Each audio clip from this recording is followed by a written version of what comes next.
you, but I'm going to direct them over to our Facebook stuff. Okay. Cool. There's a little bit of a whistling in the background. I don't know if it's coming from you or me, but it's, that's the beauty of all this stuff. It's all good. So welcome. We're live with Dr. Jim Sumners from El Paso. Is that right? That is correct.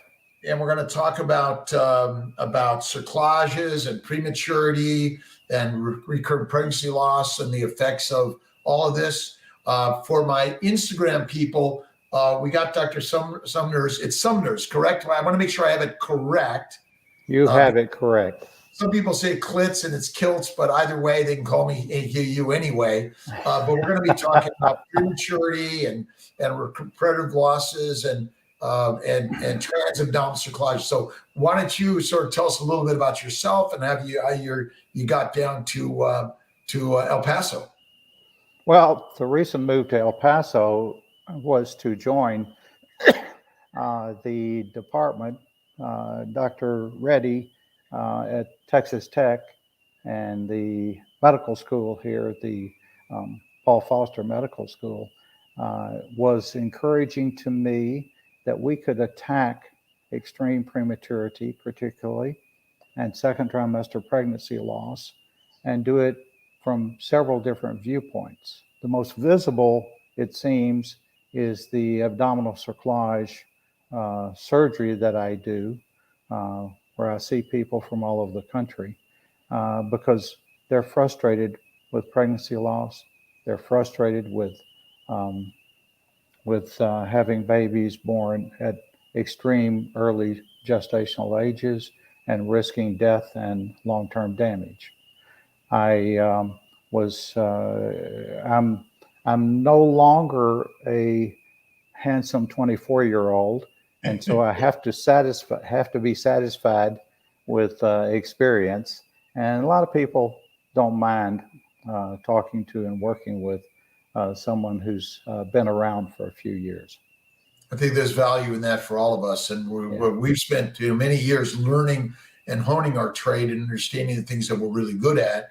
And I know for me, generalized, and I've come focused on the reproductive immunology and things like that. And you are a board certified perinatologist, is that right? What's your background and training? Maybe tell us a little bit about that. Well, a key part of my background and training was early in my career, where I became affiliated with St. Jude Children's Research Hospital, and I learned a great deal from the people there. One thing is how to take care of kids. I became a pediatric resident there, and I eventually did newborn intensive care and did that for some years. And then I realized that we really need to fix extreme prematurity from the obstetric side.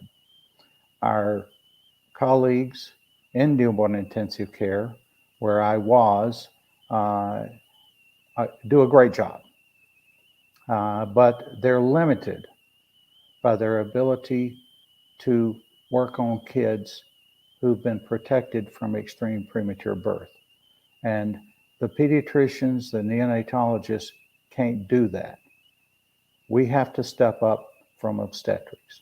And what I learned at St. Jude was from a group of mentors there who recognized the need to step up to treatment of childhood cancer, which was, the treatment was unpopular back when they started, and they had to step away from the crowd.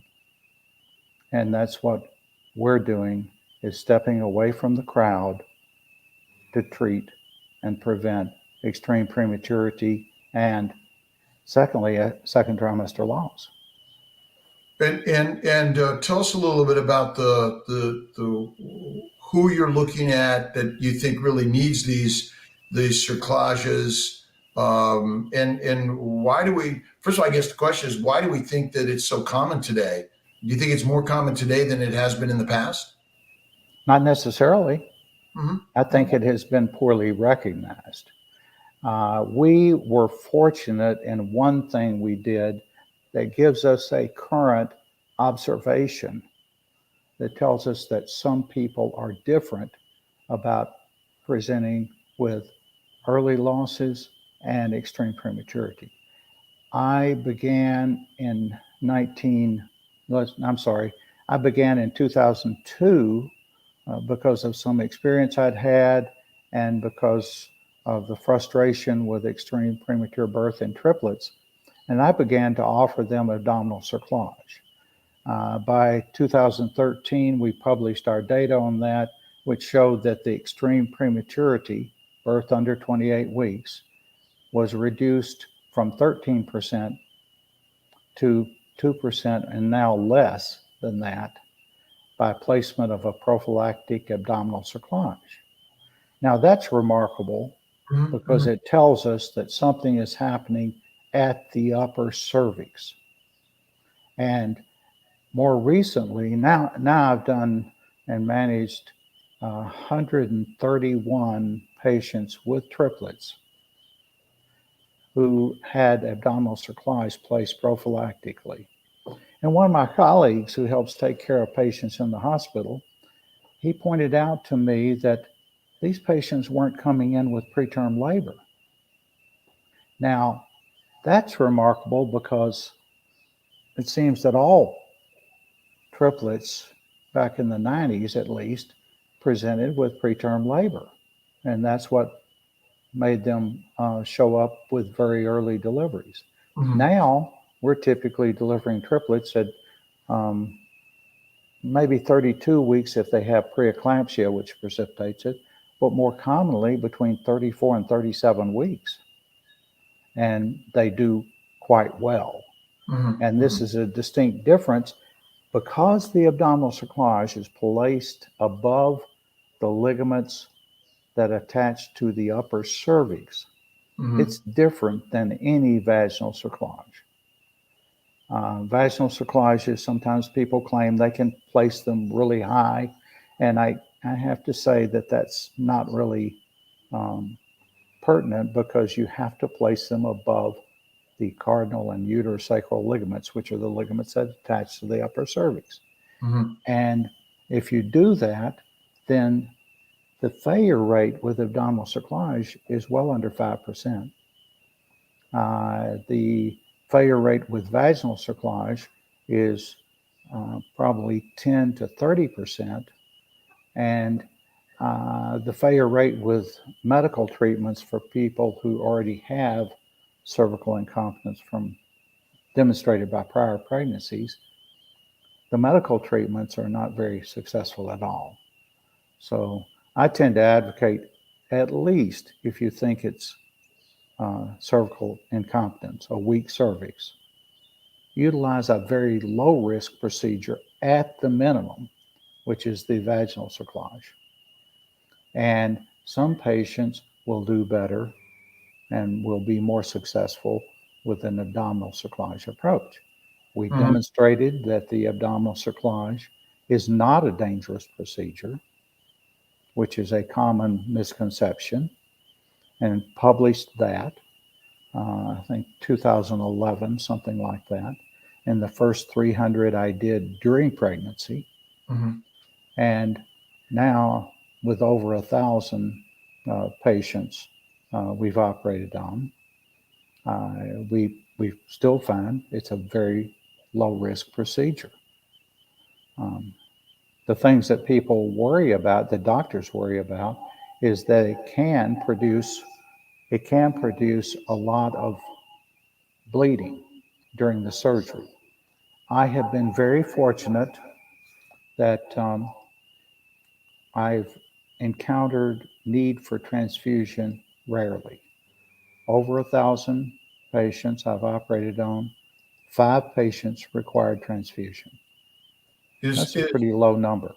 So the risk of this procedure is pretty low. In general, what's the earliest you'll do these and what's the latest you'll do these for those that are pregnant? And is the preference when they're not pregnant?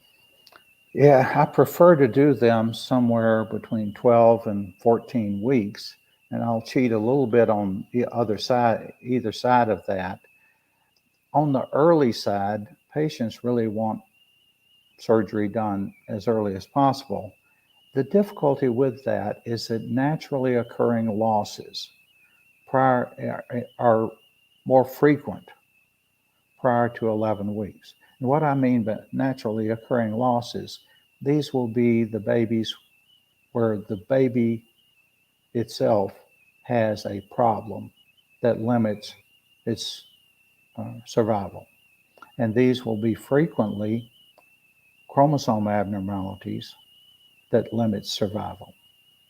So I don't really want to have a woman undergo a surgery, which is becoming more popular, to do it at 8 weeks, but then you still have perhaps a 3 to 5% risk of a naturally occurring loss after the surgery, and women should not be subjected to that loss.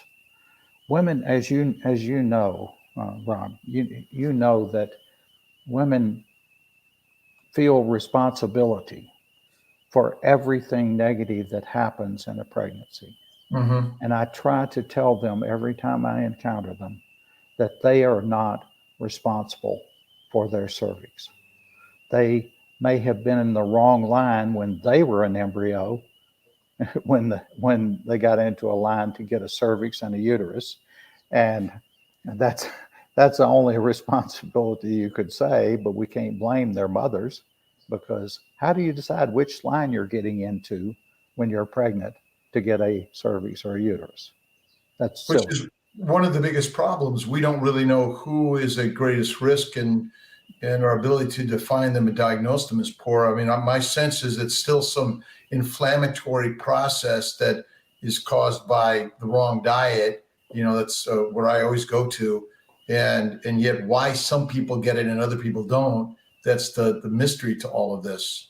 Well, I have some things. I'm not necessarily on your boat on the inflammatory process and so forth, but there's some things that we've run across.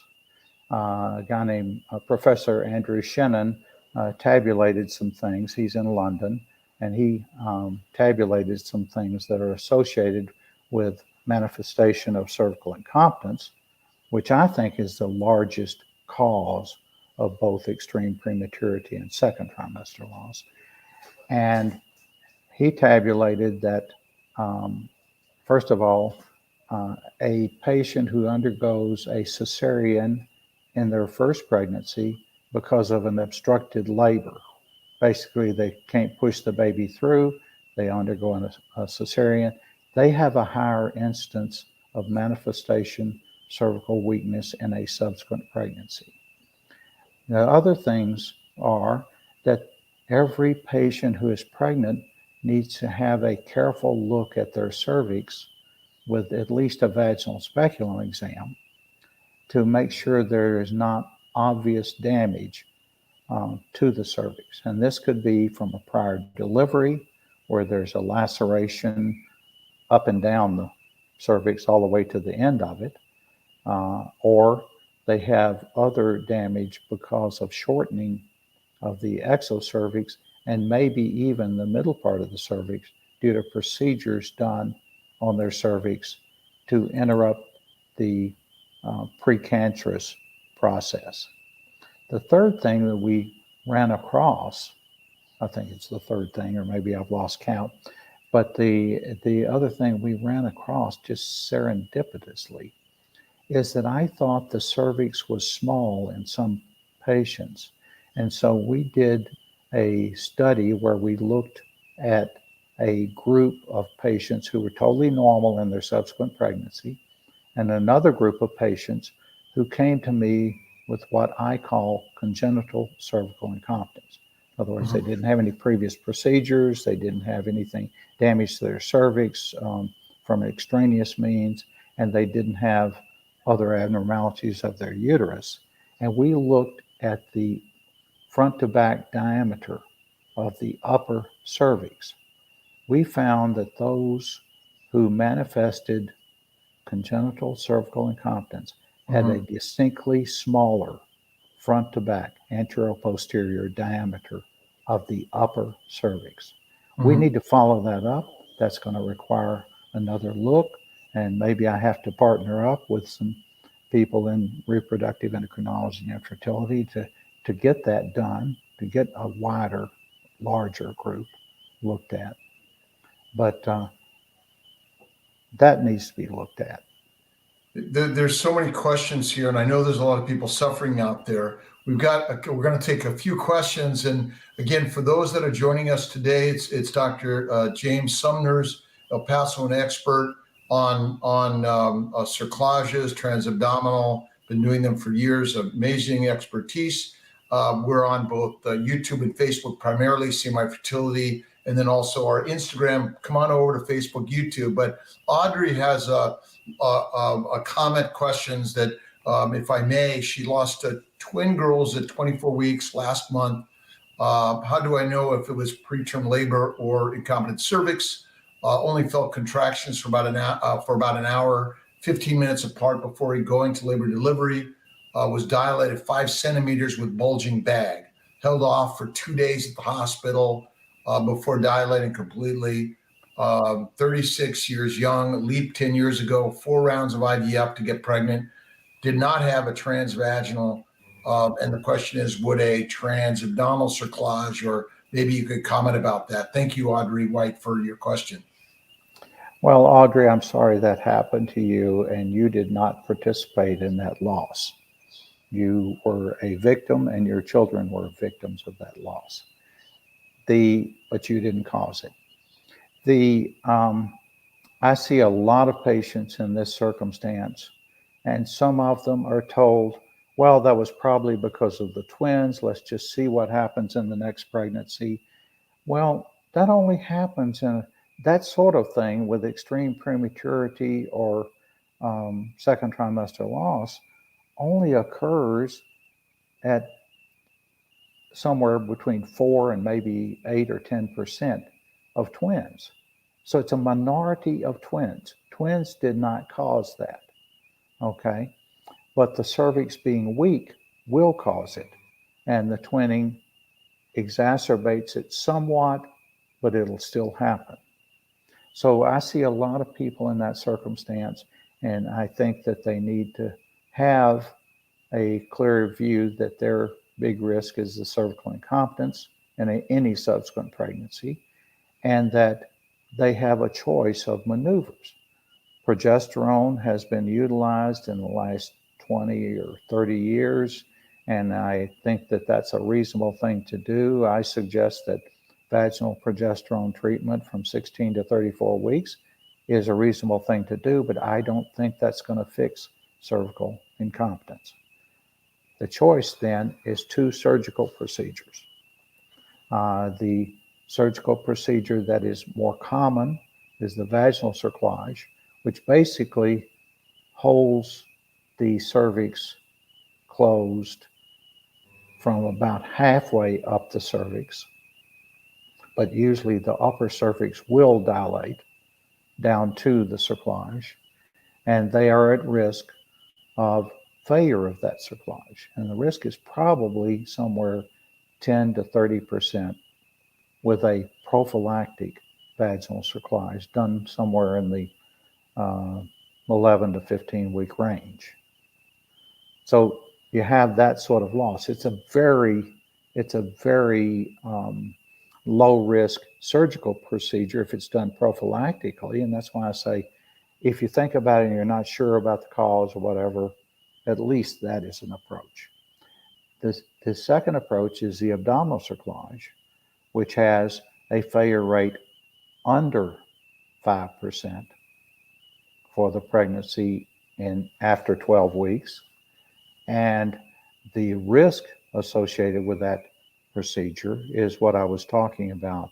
Well, a less than 1% risk of bleeding requiring a transfusion, wound infections, damage to internal organs, and done during pregnancy, we established that the risk of loss of the fetus because or associated with the procedure is about 2%.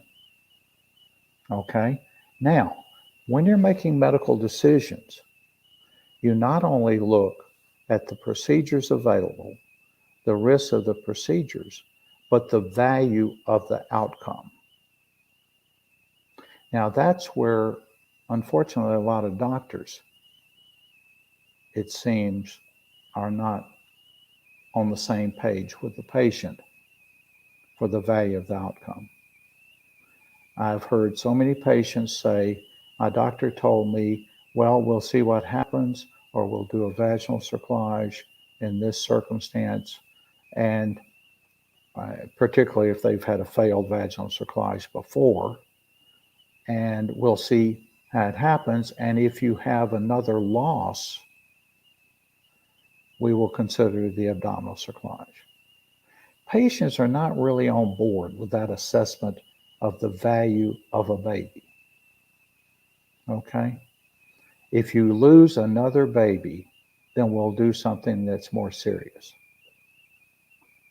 I find that patients are not really happy with doing anything less than the most serious approach. So our medical profession and just maybe society in general isn't really putting the appropriate value to fertility and childbearing, and it's sort of, well, just you try again and you'll be fine, which is kind of Right. very inappropriate and unacceptable, I think. And I hear too many doctors, I think, we're not taking it seriously enough. And as you talk about the emotions and the personal nature and feeling in some way that it's the person's fault for it happening, when in reality there's something that is greater, and science has learned so much, and the techniques that you've learned over the years have been quite valuable in all of this. And so, how do we change the current approach and mindset of us in the medical profession? I need help with that. Okay, they will eventually listen to data, but they're quite slow about it, and I think it has to do with the view that if you lose a baby, you can get pregnant again, and that's something, as you know, you never tell a woman who has lost a baby, whether it's first trimester, later on, whatever. You don't say to them, oh, you can get pregnant again. That's terrible. Fertility is still, when it comes to coverage for insurance, and there's Kylie. I'll bring this up because I think it's appropriate for your conversation. Transvaginal cerclage emergent, MFM dilating through it. 10 days, OB went in and put a second cerclage in it. She did make it a full term. Insurance refused to pay for it. Right? Pay for a TAC, so I'm on to a transvaginal cerclage again. This is our society, our community, and how we approach this, right? Yes, and we do interactions with insurance companies to point things out to them. We point out the low risk of the abdominal cerclage procedure and the tragedy for also the insurance company if the woman has a baby at 24, 25, 26 weeks, and the NICU cost is typically somewhere between, for a surviving baby, is somewhere between $500,000 and about $2.5 million. Plus the long-term effects. Many of the babies are, as their parents see them, as I see my children, are perfect, but they have some things to contend with. Mm-hmm. And they may have blindness. I've had a patient tell me, oh, he was born at 26 weeks and he's 10 years old now and he makes straight A's at the blind school. Well, I think that child should not have to endure blindness. We should work against that. And so the long-term efforts, because including pulmonary care, which is typical that they have to have lung care for up to 5 years. They have tracheostomies that have require care and eventually get removed, but they'll be typically maybe 3 or 4 years with a tracheostomy in place to allow them to breathe. They have sometimes worse things than that. I know a young woman who was talking about her her care of children and young adults with physical disabilities from cerebral palsy. And she helps them to resolve those things, to live with those things. The issue of the insurance coverage, we have to help with that some of the time. And we try to do what's called peer-to-peer discussions with physicians designated by the insurance company that point out some of these things. And the typical cost for an abdominal cerclage placement is very small compared to the even a couple of days of newborn intensive care. So let's see, a couple of comments on our Instagram. A Camp B1, if you have a history of incompetent cervix, are you destined to have incompetent cervix with all subsequent pregnancies? In general, yes. So you would have to have something that completely cures it. And the cerclage, the tack would essentially do that. And that's the only thing we know at this point, right? Right, because it's placed at the top of the cervix, above the ligaments, and it's not going to get pushed down. Are there some risks with the abdominal cerclage? Yeah. Are there some downside failures? Yes. They're very unlikely.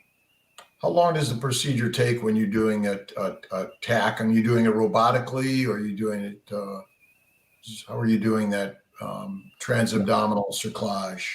Well, I did a safety trial of doing it during pregnancy, and I published that. And I was, and I still remain very questioning about placing the abdominal cerclage during pregnancy with a laparoscopic approach. There are a number of people doing it. I think you have the risks of the operating on somebody at 8 weeks, which many people will do with a laparoscope, but also you're trying to operate, as I say it, on the other end of a water balloon. And you can't do that technically very well. So I suggest that doing the abdominal cerclage with laparoscopy, which I do a lot of, I've done over 300 now, and it's a very common request that I do it when they're not pregnant. And it's a very straightforward procedure when they're not pregnant. It is an outpatient surgery, except in somewhat unusual circumstances. So they don't even stay overnight in the hospital. And they, of course, have some discomforts and some post-operative pain, etc. But they recover from that quickly, and they're very happy that they can expect a good outcome in a subsequent pregnancy. The other patients, I suggest doing the patients who are pregnant, doing them by laparotomy, an incision on the abdomen similar to a cesarean incision. And that allows me to get behind the uterus in most of the cases, and to do a very proper operation that fortunately is a relatively short procedure. We're usually talking about somewhere between operating room time, between an hour and 2 hours, and for either procedure. And it's straightforward for me. Are you seeing patients from all over the country, all over the world? What are your patients and how do they find you? Well, they find me online. I think some of the people who are watching and listening here have run across my name uh, because there used to be three of us in the country and in the world that were doing the lion's share of this operation, and the other two have retired. And I'm resistant to retirement, and my wife would not appreciate me staying home full time, I don't think, as much as she appreciates me otherwise. Mhm. And I think that's a common event amongst many men who are considering retirement. And so my volume of abdominal cerclage placements went up when Dr. Davis retired from east of Philadelphia, and Dr. Haney retired last year. Are we training new physicians in this procedure? What we want to do here, and that's the support of the department here that has brought me to El Paso, is that we will have a program to prevent extreme prematurity and second trimester loss. And part of that program will be clinical research, and part of that program will be training other physicians to not only do the surgery, but to deal with the issues surrounding cervical incompetence and advance that work. So we are making a move to try to do this more and more. And, that's one of the things that I think is really critical and important, that we're training new people to do it, creating the center like you're doing it, and encouraging the conversation. And I know that I've seen that most of what we're doing is we're learning from our patients who are pushing for these things. They're going out there and finding the resources themselves. And I say the knowledge of medicine is on the internet today. When we were in medical school, you had to go to the library. You were accepted. You had to qualify to get a permit to go into there to get the knowledge. But now it's free and easy to find, and our patients are talking about it. So I think that's really important, that we're inspiring more and more people to do it. But Noel Lilo talks about, thank you. They traveled from Seattle to Indianapolis. And again, that let's see. Let's see. How is incompetent cervix diagnosed? I have a history of premature labor, but no one has looked into why. And you mentioned abdominal or vaginal ultrasound. Should we be doing those on all of our fertility clients? Because so many of them get pregnant and then they lose their pregnancy early on. It's hard to know. There's probably something more going on that's related to reproductive immunology. But then how does reproductive immunology fall in place when it comes to an incompetent cervix? Any thoughts Yeah. on that? Well, hello, Noel. How are you? I hope you're doing well. Yes, the key to looking at the cervix is to do vaginal ultrasound. Since around the late 1980s, we've had vaginal ultrasound, which allows us to use a higher frequency transducer, which gives us more well-defined pictures of the cervix, as well as the ovaries and the uterus and so forth, in the non-pregnant patient. And that's the way we should monitor patients during pregnancy. And I think that all patients should have at least an 18 or 20 week ultrasound, a vaginal ultrasound of their cervix, and that patients who have any history of manipulation of their cervix, procedures on their cervix, prior cesarean after obstructed labor, and people in general should be very carefully looked at. And some of those looked at multiple times between 16 and 24 weeks. And you'll get an idea of what's happening at the upper cervix with the vaginal ultrasound. And if you see that, then you can try to act on it as early as possible to interrupt the loss that is ongoing. So the patients may feel nothing. And Tracy Dopp, thoughts on she's 23 weeks, twins. The cervix is 0.9 millimeters, and they're watching her pregnancy. She's on bed rest and progesterone. Any thoughts on that type of story? Well, one of the things we don't completely know is how to treat this most effectively. I certainly can agree with the progesterone. The bed rest may or may not help. Where do you stop utilizing at what gestation do you stop utilizing a rescue or an ultrasound indicated vaginal cerclage? Even where do you stop with placement of an abdominal cerclage? Although I really am worried about those. It's a much more risky procedure when the cervix has opened at the top. So I don't have a good answer for that. I certainly hope she gets much further in pregnancy, and her first goal should be 28 weeks, because that's where you get your largest increment in improvement in survival and survival without impairment. Looking at you had asked before about where are these people coming from, and though I have a few from Canada, and I've had a patient from Venezuela and Egypt. Before I came down to Texas about a month ago, my patients, over 70% of my patients were coming from outside Indiana. And so it's a request from all over, and it has to do with people looking for someone with experience. It's the same thing you would do, Rob, if you were faced with some operation that's not a really common operation. You'd find out who does a lot of them and What's your talk thought to them beforehand, which is something I do.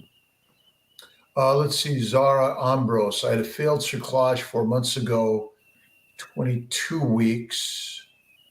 And then Kelly said, I had a leap years ago. Should she have a TAC? So obviously, it didn't say if it was a vaginal or abdominal cerclage in that failure. But if someone just has a history of a leap, is that enough for that cerclage to be placed before she's pregnant? Well, if she had a failed vaginal cerclage, then that's an indication that most everybody in maternal fetal medicine and generally in OBGYN will accept as a reason to do an abdominal cerclage. I've had a few encounters indirectly, most times, with physicians in maternal fetal medicine who will have a failed vaginal cerclage and then place another vaginal cerclage in the next pregnancy. I would suggest that that's not a good idea, if I can say that as mildly as possible. They say insanity is doing the same thing over and over again and expecting a different result. No, if you've had a failed vaginal cerclage and have a diagnosis of cervical incompetence, have a failed vaginal cerclage, the next step is an abdominal cerclage. And placed prior to pregnancy is a great thing. It's easier to do in the somewhat heavier patient. It's an easier operation to do it with a scope prior to pregnancy than to do it during pregnancy with an incision on the abdomen. So many people spend so much time and money, and fertility care is very expensive. And once they're pregnant, obviously, I'm sure many people will be looking at this and wondering, is this something I should get prophylactically once I'm pregnant? Or before pregnancy, because of my history of a LEAP procedure. I finally have that pregnancy from IVF after 5 years and $100,000, and I've had a LEAP. Could you do that procedure? Yeah, and I don't know the patient who has no pregnancy history, and this is their first pregnancy or they're anticipating their first pregnancy, and who has had a procedure on the cervix, some of those should have abdominal cerclages. And those typically are people who've had fairly aggressive procedures on their lower cervix, where the residual cervix may be only a few millimeters or maybe a centimeter and a half or something like that. And those, considering the risks and the uncertainties and the fact that you can't fix it if the cervix starts opening up, if there's no lower cervix, they will do better with a prophylactic abdominal cerclage. Now, other thing is the abdominal cerclage is not perfect. So what do you do if there's a failure? Generally, there are two things that people listening here should know. First is, after they've had a successful pregnancy with an abdominal cerclage in place, they need to have their cervix and the cerclage looked at before they achieve another pregnancy. Because sometimes a successful pregnancy delivered at something like 39 weeks with an abdominal cerclage, delivered by cesarean, that the late pregnancy and the weight of that late pregnancy, the force on the cervix, it will tear through one side of the cervix. We need to know that before they achieve another pregnancy. The second thing is watching the cervix with vaginal ultrasound during a pregnancy with an abdominal cerclage in place. Sometimes you will see a rare event, where the upper cervical canal opens up inside the cerclage, even though the cerclage remains sufficient. It's holding the cervix not completely closed because the canal opens up, probably because the wall of the cervix thins out. Okay, that's a bad cervix that unfortunately you're working with. And so what we found, and a guy named George Davis taught me this, he was practicing in east of Philadelphia when he did, is to, in those circumstances, place a vaginal cerclage, and that can be maybe miraculous. The most recent one we had was a patient with an abdominal cerclage placed because she had triplets on board, trichorionic triplets, 3 placentas. And I placed an abdominal cerclage at 12 or 13 weeks. She, at 17 weeks, we looked at her cervix, and the canal had opened up at the top and was looking like it was going to go all the way down to the end of the cervix, which I had seen before, and George told me about this. I placed a vaginal cerclage, and this patient with triplets on board delivered at 36 and a half weeks. The only trial that she sort of went through was the fact that the triplets went home with her when she was discharged, which represents a prodigious effort on her part and her husband's part. Oh boy. So let's see. After attack, when is it safe to get pregnant? So I'm assuming if it was a prophylactic, not pregnant, how long after that do you encourage natural pregnancy or IUI or transfer?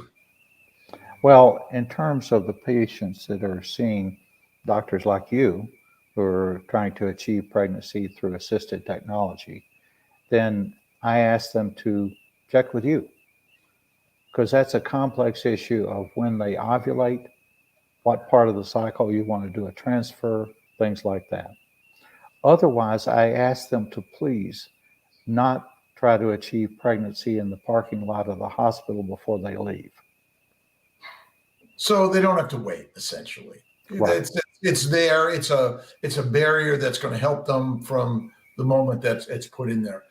Does insurance in general cover this? And if they're coming from out of state, is that a different process? But In general, have you found that insurance companies usually will pay for this procedure? One way or another, we usually have insurance paying for it. They may hassle, argue, require peer-to-peer, etc. I'm not an expert in addressing insurance companies, and I don't know anyone who is. But I think that the patients, it's important as we go along to play the newborn intensive care cost card with insurance, because they will save money. I mean, you don't have to have very many $2 to $3 million newborn intensive care bills and avert those without saying, gosh, it's probably a good idea to do this. And you haven't had the need to, when you're talking the peer-to-peer, I'm assuming many of those docs will go like, yeah, you're right. That makes sense. We're going to make this happen. Yeah, very few are denied after appeal. Yeah. And looking at costs, let's multiply that out. The usual delivery of a patient with trichorionic triplets that we talked about, that would be 3 times if they had a 25, 26 weeker. That'd be 3 times the cost. So you're talking about $6, $7, $8 million NICU costs, plus any long-term care costs. I mean, you can pay for a lot of abdominal cerclages. Oh yeah, wow. With that sort of money. Of course. Let's see, Vanessa Lynn. I've had a doctor say because I had cramping the day before I delivered my son at 21.6, they wouldn't say it was incompetent cervix. Can you have pain with incompetent cervix? My placenta was found to have an infection afterwards, which it's always hard to know which thing came first. And maybe you could talk a little bit about that. Could the dilation happen, then the infection, or vice versa? What's your thoughts on that? And I have a firm opinion on that. One of the things that we noticed right off with the first publication about abdominal cerclage prophylactically in triplets was that they didn't rupture membranes. Very, very rarely, prior to birth. Now, the rupture of membranes occurs because of colonization of the membranes through loss of the cervical mucus of the cervix, the mucus of the cervix, which protects against the bacteria from the vagina climbing up to the membranes. And so that's the reason they don't rupture membranes. And rupture membranes or colonization of the membranes with bacteria from the vagina is what generates infection. Now, if you look at a pathology study of placentas from, say, 18, 20, 22-week deliveries, they almost all have evidence of infection. Well, that doesn't surprise me, because their cervix has opened up, their cervical mucus has gone, the membranes are colonized, so of course you have what's called chorioamnionitis or placental infection. It's a secondary event. Do you commonly treat with antibiotics pre-post cerclage? I give prophylactic antibiotics before either vaginal or abdominal cerclage. So these will be in the preoperative area.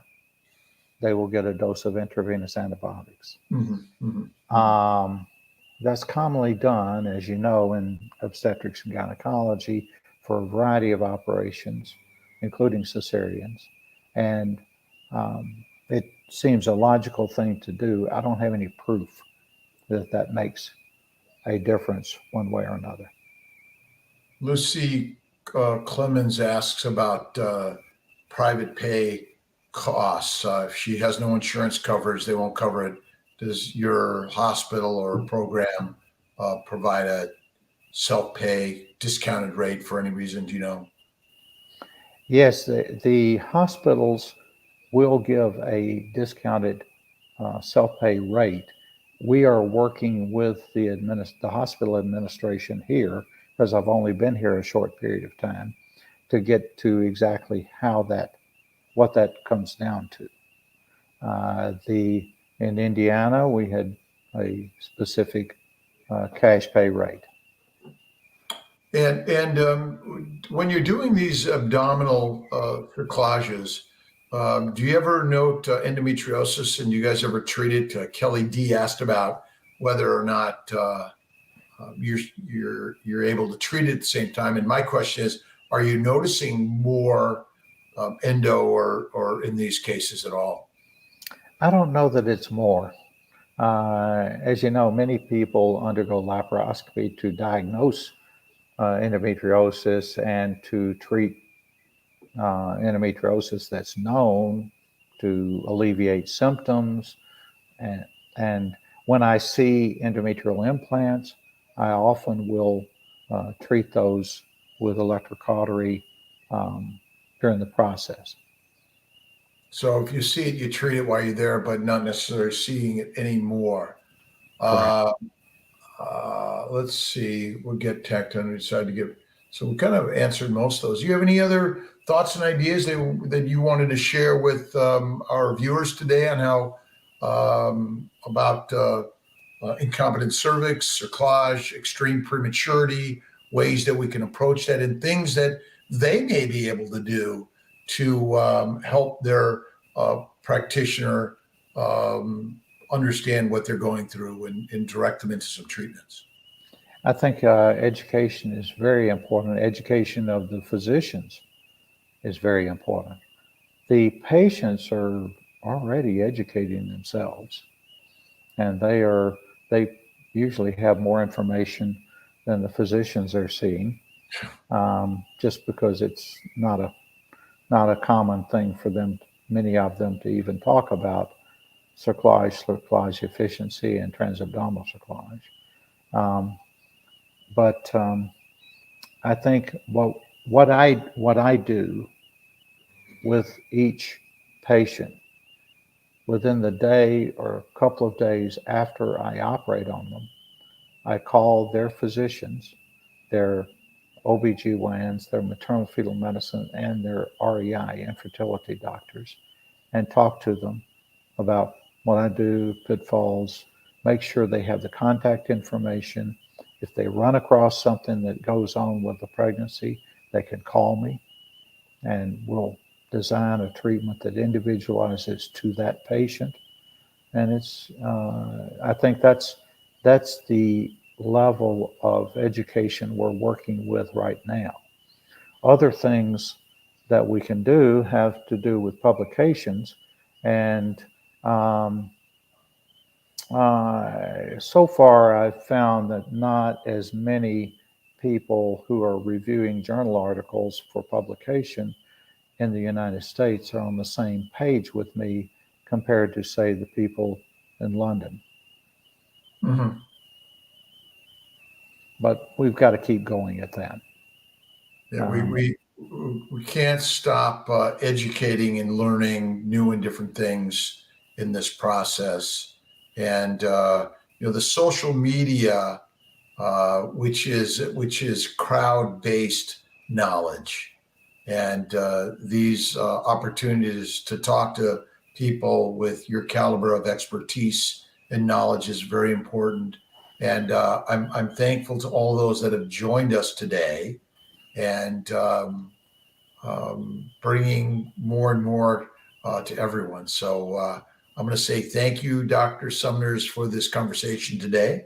You and I can stay on a couple more moments longer, talk about some future ideas. Maybe we can get you and your team to provide an article about incompetent cervix and the benefits of cerclage in our new family building guide, which then will give people some knowledge and resources for them with your expertise. So, well, I'm also, Rob, I'm reminded that I actually have an informational Facebook page. It's not for friends. It's to give information, and it's called uh,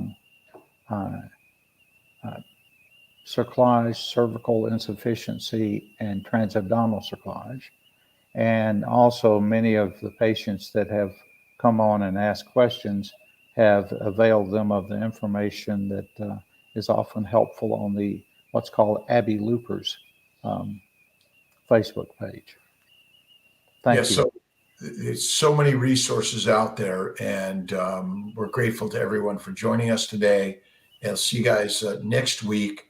And again, the 10 o'clock Facebook, Instagram, YouTube Live on the Fertile Conversations, and then a guest at 11 o'clock Eastern Time to bring some other ideas and things. So again, thank you. And sorry for my Instagram team, but we'll get some things there for them. And I'm going to end the broadcast. And again,